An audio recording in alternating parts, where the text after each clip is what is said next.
Assalamualaikum warahmatullahi wabarakatuh. Di video kali ini saya akan membahas materi written expression tuple ITP yang saya ambil dari bukunya Longman terkait dengan problems with adjectives and adverbs, di mana ada 3 bahasan utama yang akan dibahas di sini.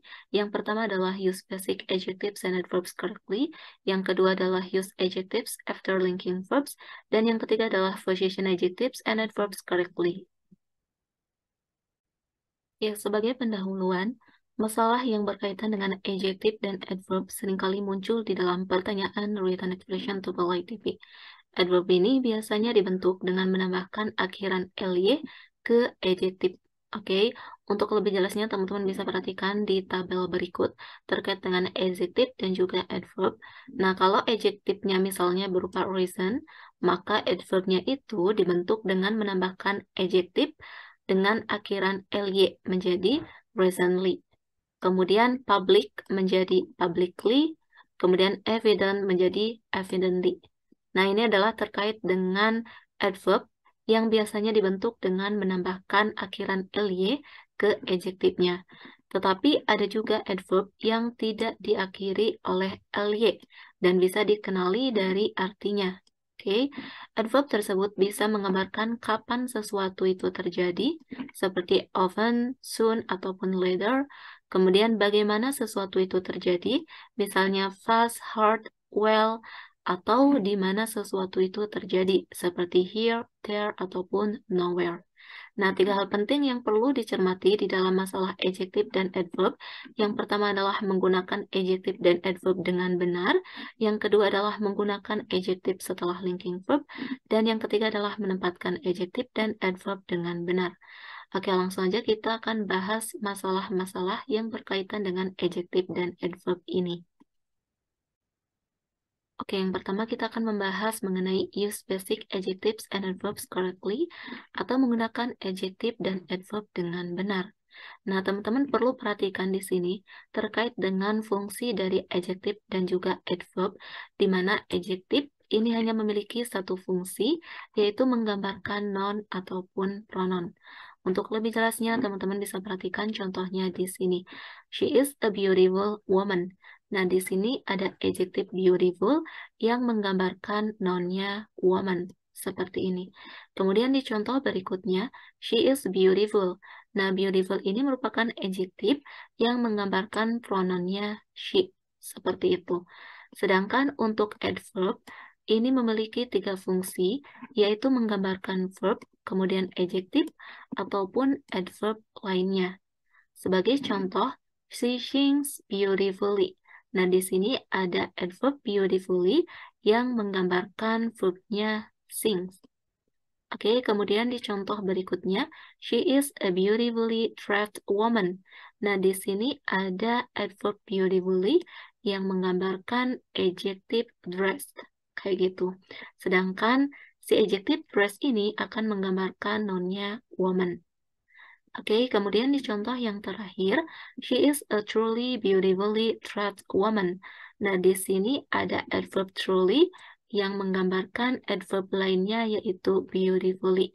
Sedangkan beautifully ini akan menggambarkan adjective dress dan adjective dress sendiri akan menggambarkan sinonnya woman. Seperti itu. Jadi itu terkait dengan perbedaan fungsi dari adjective dan adverb yang perlu teman-teman ketahui ya. Oke, kemudian teman-teman bisa perhatikan di sini terkait dengan contoh penggunaan adjective dan adverb yang salah di dalam sebuah kalimat yang seringkali muncul dalam pertanyaan tipe written expression tuple ITP. Oke, di contoh yang pertama, they were seated at a largely table. Nah, di sini ada adverb largely yang penggunaannya salah. Karena sebelum non-table harusnya adalah sebuah adjective, bukan adverb ya. Jadi kita membutuhkan adjective large dalam hal ini yang diperlukan untuk menggambarkan noun-nya table. Oke, kemudian di contoh berikutnya, the child talked quick to her mother. Nah, di sini ada adjective quick yang penggunaannya salah Karena setelah talk yang merupakan verb itu harusnya diikuti oleh sebuah adverb ya. Jadi quick ini yang berupa adjektif harusnya kita ubah menjadi adverbnya yaitu quickly yang diperlukan untuk menggambarkan verbnya talk. Sedangkan di contoh yang terakhir, we read an extreme long story. Nah, di sini ada adjektif extreme yang penggunaannya salah karena yang kita butuhkan adalah sebuah adverb yang menggambarkan adjektif long. Sehingga extreme ini harus kita ubah menjadi bentuk adverbnya, yaitu extremely, yang diperlukan untuk menggambarkan adjektif long. Seperti itu. Oke, kita lanjut ke pembahasan kedua mengenai use adjectives after linking verbs atau menggunakan adjektif setelah linking verb. Nah, teman-teman perlu ingat bahwa biasanya adverb sendiri berada langsung setelah verb karena adverb ini menggambarkan verbnya. Oke, sebagai contoh, she spoke nicely. Di sini ada adverb nicely yang berada langsung setelah verbnya yaitu spoke, di mana nicely ini menggambarkan si spoke ini, ya. Tetapi ada kalanya sebuah verb yang disebut dengan linking verb itu harus diikuti oleh sebuah adjektif. Contohnya, she looks nice. Di sini ada linking verb yang berupa looks, di mana setelah looks ini diikuti oleh sebuah adjektif nice, dan adjektif nice sendiri ini menggambarkan si pronounnya yaitu she, kayak gitu. Oke, selanjutnya adjektif ini tidak selalu harus berada tepat setelah linking verb. Sebagai contoh, he seems unusually nice. Di sini ada sebuah adjektif nice yang menggambarkan si pronounnya yaitu he. Sedangkan unusually di sini merupakan adverb yang menggambarkan si adjektifnya nice, di mana setelah linking verb yang berupa seems tidak langsung diikuti oleh sebuah adjektif nice, tapi diikuti oleh adverb terlebih dahulu, baru kemudian diikuti oleh adjektifnya. Oke. Oke, untuk lebih jelasnya teman-teman bisa perhatikan di dalam tabel berikut terkait dengan adjective dan adverb setelah verb. Yang pertama adalah subject, ditambah dengan regular verb, ditambah dengan adverb, di mana regular verb sendiri itu diikuti oleh sebuah adverb, dan adverbnya ini menggambarkan si verbnya. Jadi berada langsung setelah si regular verbnya itu. Sedangkan yang kedua, subject ditambah dengan linking verb, ditambah dengan adjective. Jadi kalau verbnya itu berupa linking verb, maka harus diikuti oleh sebuah adjektif. Dan adjektifnya itu akan menggambarkan si subjeknya. Kemudian yang ketiga, subject ditambah linking verb, ditambah adverb, ditambah adjektif. Dimana kalau verbnya itu berupa linking verb, bisa juga tidak langsung diikuti oleh sebuah adjektif, tapi diikuti terlebih dahulu oleh sebuah adverb, kemudian baru adjektif. Dan adverbnya ini akan menggambarkan si adjektifnya, sedangkan si adjektifnya sendiri akan menggambarkan subjeknya. Lalu apa aja sih yang termasuk linking verb ini? Jadi linking verbs itu bisa berupa appear, kemudian be, become, feel, look, prove, kemudian seem, smell, ataupun taste. Jadi kalau teman-teman menemukan sebuah verb yang berupa linking verb ini, maka perlu dipastikan bahwa setelah linking verb ini harus diikuti oleh sebuah adjektif, atau bisa juga diikuti oleh sebuah adverb dan adjektif, kayak gitu. Oke, kita lanjut ke pembahasan terakhir mengenai position adjectives and adverbs correctly, atau menempatkan adjektif dan adverb dengan benar. Nah, adjektif dan adverb bisa muncul di posisi yang salah di dalam written expression. Ada dua kesalahan yang paling umum yang perlu teman-teman perhatikan di sini. Yang pertama adalah adjektif diletakkan setelah noun yang dideskripsikan. Contohnya, the information important is on the first page. Kalau teman-teman perhatikan, penempatan adjektif important yang berada setelah information ini salah karena seharusnya adjektif itu diletakkan sebelum noun yang dideskripsikan. Menjadi important information. Ini adalah penempatan yang benar. Jadi adjektif dulu, baru si noun-nya. Kayak gitu. Kemudian kesalahan kedua yang paling umum adalah posisi adverb dengan adanya objek verb, di mana ketika sebuah verb itu memiliki objek, maka adverb yang menggambarkan verb tidak boleh berada di antara verb dan objeknya. Oke, sebagai contoh, he has taken recently an English course. Nah, kalau teman-teman perhatikan di sini, adverb recently berada di antara verbnya has taken dan objeknya an English course. Dan penempatannya ini salah ya, karena si adverb itu nggak boleh berada di antara verb dan juga objeknya. Jadi terkait dengan penempatan adverb, ada 3 cara ya. Yang pertama, adverb bisa berada di awal sebuah kalimat. Misalnya, recently, he has taken an English course. Di sini, recently yang merupakan adverb berada di awal sebuah kalimat. Kemudian yang kedua, si adverb itu bisa berada di antara helping verb dan juga verb utamanya. Misalnya, he has recently taken an English course. Di sini, recently yang merupakan sebuah adverb berada di antara has yang merupakan helping verb dan verb utamanya taken.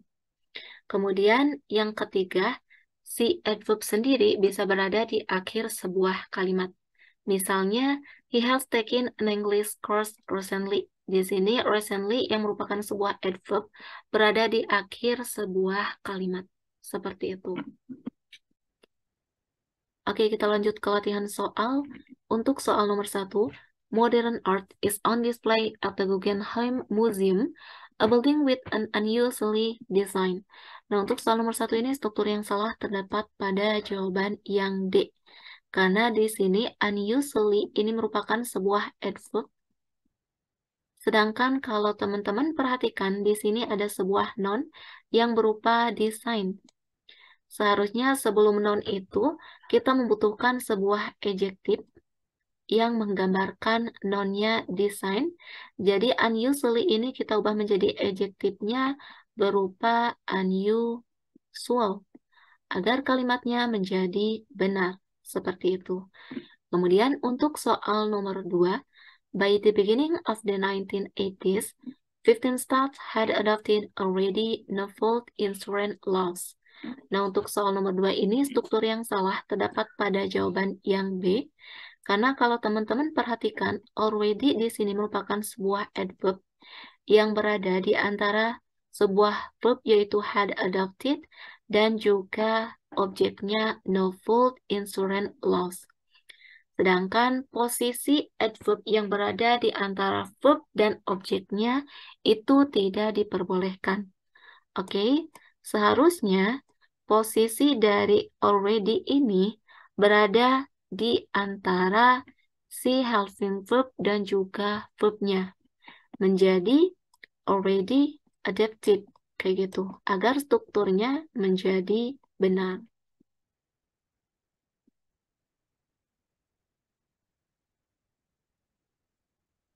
Nah, seperti ini ya. Kemudian untuk soal nomor 3, header text are pedally in 75% of occurrence. Nah, untuk soal nomor 3 ini struktur yang salah terdapat pada jawaban yang B. Pedally di sini merupakan sebuah adverb yang salah ya penggunaannya. Karena kalau teman-teman perhatikan di sini ada sebuah linking verb yang berupa are, di mana setelah linking verb itu harusnya diikuti oleh sebuah adjektif, bukan adverb. Nah, fairly ini kita ubah menjadi adjektifnya, yaitu feral. Seperti ini. Agar struktur dari kalimat ini menjadi benar. Oke, kemudian untuk soal nomor 4. In spite of a tremendous amount of electronic gadgetry, air traffic control will defense heavy on people. Nah, untuk soal nomor 4 ini struktur yang salah terdapat pada jawaban yang D, di mana heavy ini merupakan sebuah adjektif. Sedangkan kalau teman-teman perhatikan di sini ada sebuah verb berupa defense, di mana kalau setelah verb itu harusnya diikuti oleh sebuah adverb. yang menggambarkan verb ya, bukan adjective. Sehingga heavy ini kita ubah menjadi adverb-nya, yaitu heavily. Dengan ditambah akhiran ly. Oke. Oke, kemudian untuk soal nomor 5. Only recently have guidance industrially designers and engineers been able to optimize water trade and usual trade patterns for mass production. Nah, untuk soal nomor 5 ini struktur yang salah terdapat pada jawaban yang B, di mana industrially ini merupakan sebuah adverb. Sedangkan kalau teman-teman perhatikan, di sini ada sebuah noun berupa designers and engineers. Nah, kalau sebelum noun itu harusnya yang kita butuhkan adalah sebuah adjective yang menggambarkan noun, bukan adverb. Jadi, industrially ini kita ubah menjadi adjective-nya, yaitu industrial, agar strukturnya menjadi benar. Seperti itu ya. Kemudian untuk soal nomor 6, a baboon's arm appear as lengthy as its legs. Nah, untuk soal nomor 6 ini struktur yang salah terdapat pada jawaban yang C, di mana lengthy ini merupakan sebuah adverb. Sedangkan kalau teman-teman perhatikan, di sini ada sebuah linking verb berupa appear, di mana setelah linking verb itu harusnya diikuti oleh sebuah adjective, bukan adverb. Sehingga lengthy ini kita ubah menjadi adjective-nya, yaitu lengthy.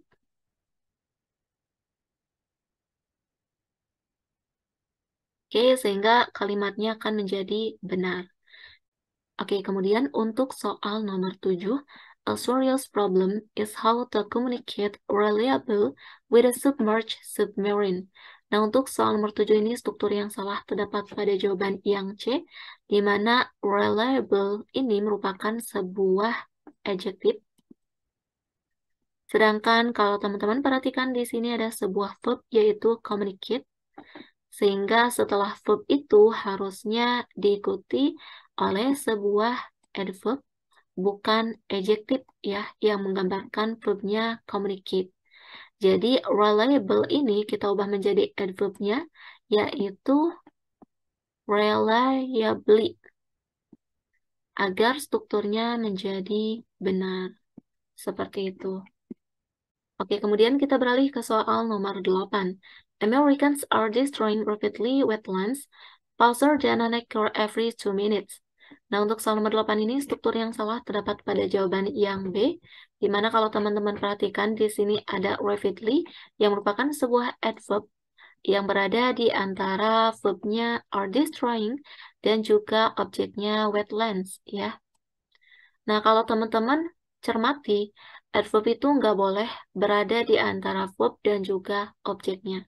Sehingga seharusnya ini kita ubah posisinya menjadi rapidly terlebih dahulu. Kemudian diikuti oleh verbnya destroying.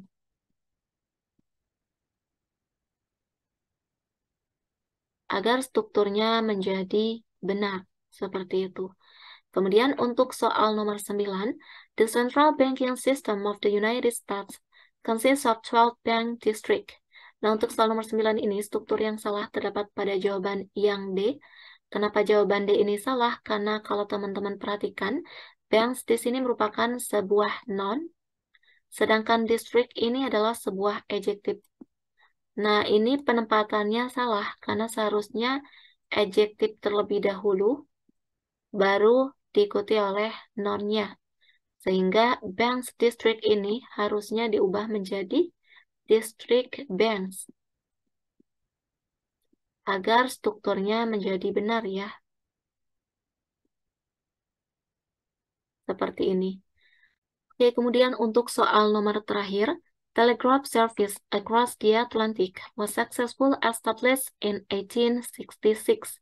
Nah, untuk soal nomor 10 ini struktur yang salah terdapat pada jawaban yang C, di mana successful ini merupakan sebuah adjective. Sedangkan yang kita butuhkan itu adalah sebuah adverb agar strukturnya menjadi benar. Sehingga successful ini kita ubah menjadi adverbnya, yaitu successfully.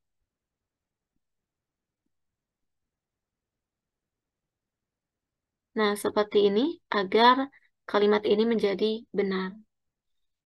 Nah, demikian untuk materi terkait dengan problems with adjectives and adverbs yang bisa saya jelaskan. Semoga bisa dipahami dan bisa bermanfaat bagi teman-teman semuanya. Terima kasih. Wassalamualaikum warahmatullahi wabarakatuh.